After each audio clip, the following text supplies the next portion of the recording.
Olá pessoal, sejam bem-vindos a mais um vídeo sobre alimentação animal. O foco dessa playlist é apresentar os principais alimentos utilizados na dieta dos animais domésticos. E hoje nós vamos falar sobre o trigo e os seus subprodutos.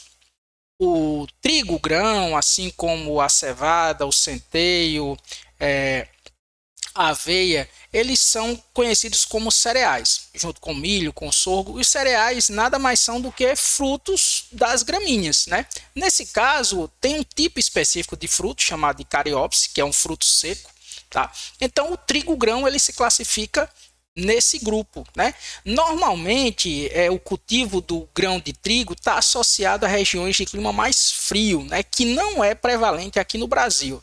Então, geralmente nos estados da região sul é onde tem o maior cultivo desse cereal e que normalmente é utilizado na dieta dos animais dessa forma integral, ou então os subprodutos do processamento do trigo, que são mais largamente utilizados, como é o caso do farelo, que nós falaremos a seguir.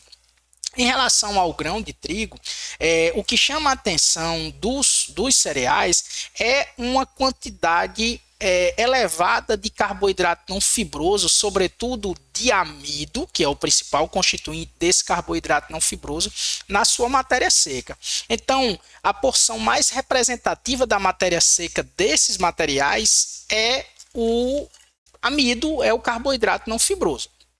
Além disso, pode-se ter também teores relativamente baixos ou medianos de proteína e de extrato etéreo, mas sempre, na maior parte das vezes, os cereais vão apresentar uma proteína com um baixo valor biológico. Isso quer dizer que é pobre em lisina e metionina, né, que são os aminoácidos essenciais. Isso é para a maioria dos cereais, e não é diferente no caso do trigo-grão, que apresenta por volta de 14, 15% de proteína bruta na sua matéria seca.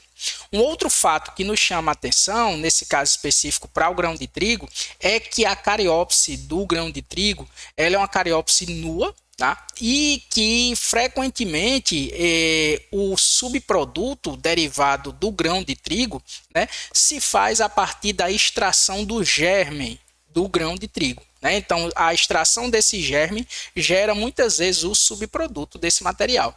Na sua forma integral, o componente majoritário da matéria seca dele são os carboidratos não fibrosos, né, e equilibra aí um teor de carboidratos não fibrosos extremamente alto, acima de 70% da matéria seca, né, com o amido sendo aí o mais representativo. Entretanto, o grão de trigo também apresenta alguns outros carboidratos não fibrosos minoritários, como por exemplo as dextrinas, né, que junto do farelo de trigo pode trazer alguns problemas com o aumento da tensão superficial do líquido ruminal, por exemplo, a presença de materiais que são chamados de polissacarídeos não amiláceos associados à parte do aleurona, a parte externa desse grão, que pode estar representando o fator nutricional para os animais alimentados com grandes quantidades desse material, tá? O grão de trigo, então, tem uma representatividade pequena na alimentação animal, sobretudo acima da latitude lá da região do Rio Grande do Sul. Entretanto, o farelo de trigo, que é um subproduto amplamente utilizado, né, desse material, tem uma representatividade muito maior e está bem presente nas formulações e nas matrizes nutricionais de uma grande quantidade de espécies domésticas, né? Por que o farelo de trigo tem essa representatividade, né? Basicamente porque ele tem teores de proteína bruta mediana, fazendo com que ele seja um alimento coringa, por volta de 16 até 18% de proteína bruta, fazendo com que ele seja um alimento que tenha uma quantidade de proteína, um subproduto do cereal, né? De um cereal que é eminentemente energético, mas que tem um teor de proteína bruta relativamente elevado. Uma outra coisa que chama a atenção é o farelo de trigo. Ele é oriundo da extração do germe do amido do trigo, tá? Para fabrico de farinhas e etc. E o que sobra desse material, geralmente por raspar a parte do aleurona, a parte da casca, o pericarpo, né, dessa semente, gera o farelo de trigo, né? Esse farelo de trigo, então, ele vai apresentar teores de FDN mais elevados.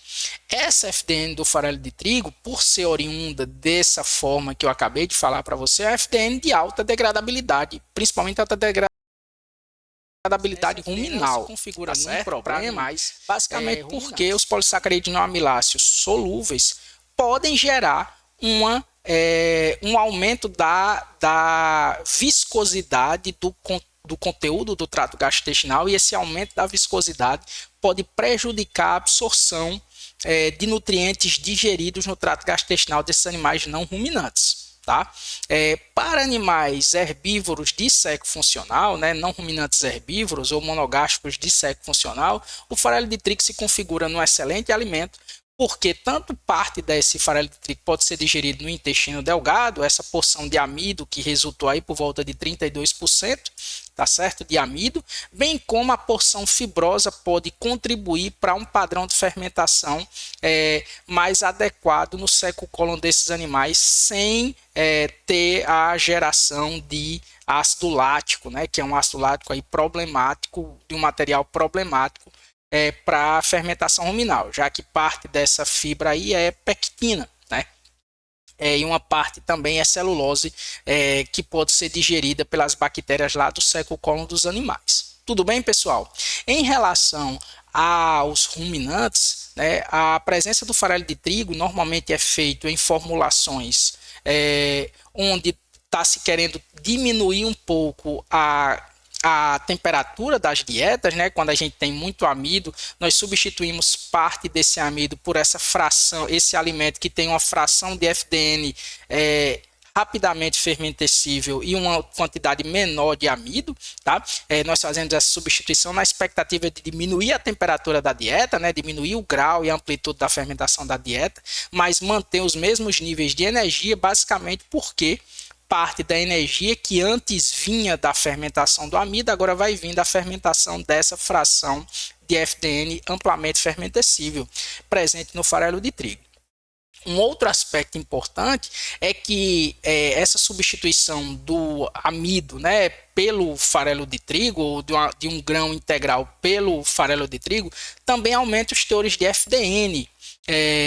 E esse aumento desses teores de FDN estão associados então a uma maior saúde ruminal. Tudo bem, pessoal? O farelo de trigo, ele na alimentação de aves, por exemplo, ou na alimentação de suínos, o problema principal está em se respeitar os níveis de FDN desses materiais, dos níveis de fibra total na inclusão da dieta desses animais, porque esse farelo de trigo, devido à natureza da sua fibra solúvel, pode gerar problemas de viscosidade do trato gastrointestinal e uma piora na digestibilidade dos nutrientes. Tudo bem? Então, espero que tenha sido instrutivo para vocês e nos vemos no próximo vídeo. Obrigado.